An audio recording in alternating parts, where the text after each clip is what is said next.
It is up, everyone. This is Captain Eon speaking.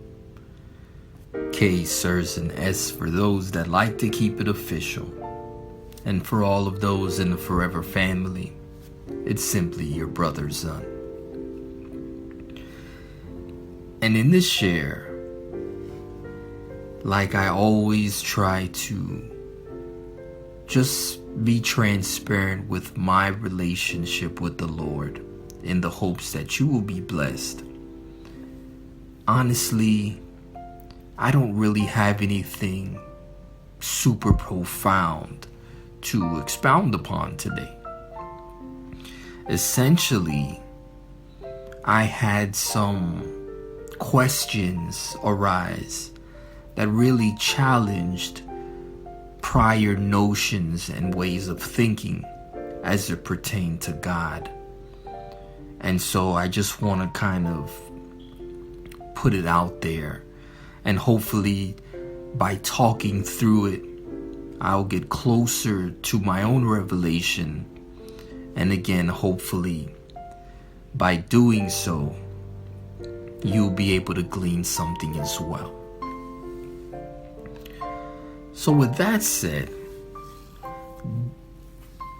this all stems from, or when I say this, I'm talking about my idea and notion that was challenged, where previously I was following suit with playing the race card as it pertains to the Lord. You'll hear the argument that, the color of Jesus was black, whatever.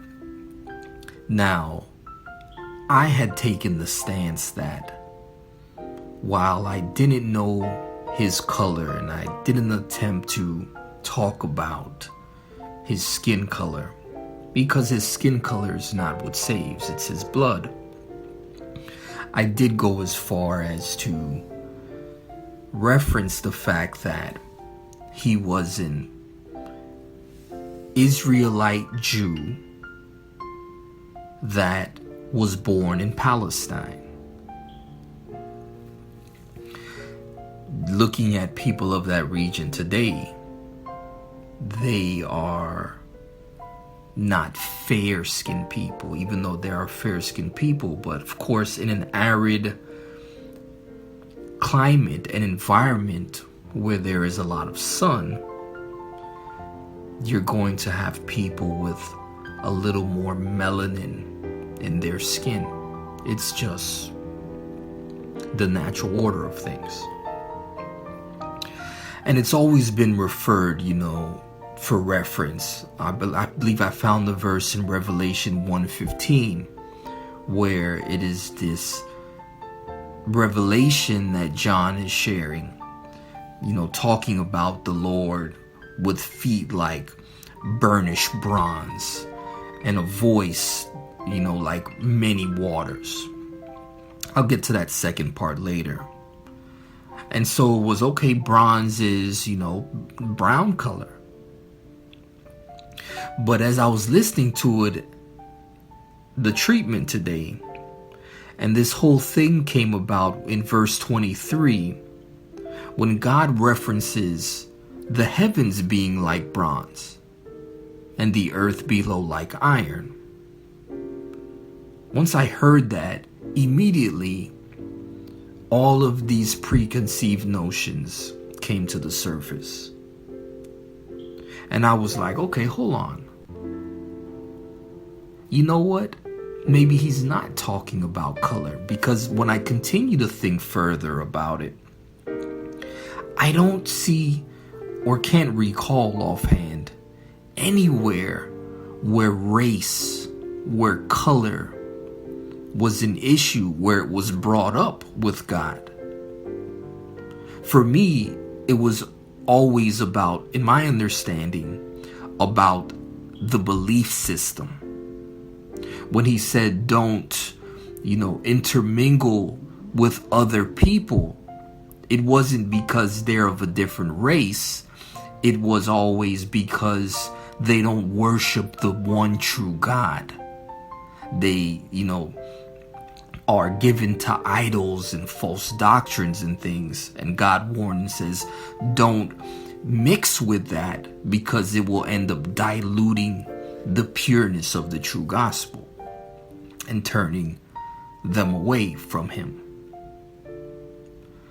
And so, again, as I continue to have the treatment, replay, this idea was that being bronze isn't necessarily talking about color, nationality, but could it be a reference to hardness, heaviness, a weight, and oppression? In fact, when I did a little research and I went back to Revelation 1:15, it doesn't just say bronze, it says burnished bronze. And what I briefly saw was that the burnishing of bronze, that has to do with fire. And of course, when you put something in fire, a lot of times when it heats up, it begins to glow. So the burnished bronze, from what I saw briefly, isn't really just the regular bronze. And when I'm thinking about bronze, the idea I have in mind is like the bronze medal in the Olympics, that dark brown. But what I got is burnished bronze really isn't that same dark brown. Because of the fire, the burnishing makes it lighter, kind of glowing white, like white hot. So that's not even really a good reference to use for anyone trying to make the racism case. That was just a side note. I'm getting back to the second part that I said I was going to be for, when it also talks about his voice. I never heard anybody say, yeah, he's black because he has bronze feet and he has a watery voice. So when I started thinking about that again, that started really shifting my mind frame, saying this is probably more symbolic than anything. And it took verse 23 to help me with that, where this bronze, he's talking about in 23, disobedience and the curse that comes upon a bronze heaven and an iron earth. For me, that tells me that's hardship. And so could it be when God is referencing his bronzeness or being bronze, that has to do with being, the iron ruler, his wrath being underfoot? Because God, now I'm thinking about it, when he references his people, it's always towards in his hand, under his wing. And when it talks about, the serpent, that's under his feet. Now, at his feet is a place of, I believe, humility and reverence, where to come to him at his feet, the dog at the master's table at his feet, Mary was at his feet choosing the good part. I believe there is the entrance into his hand.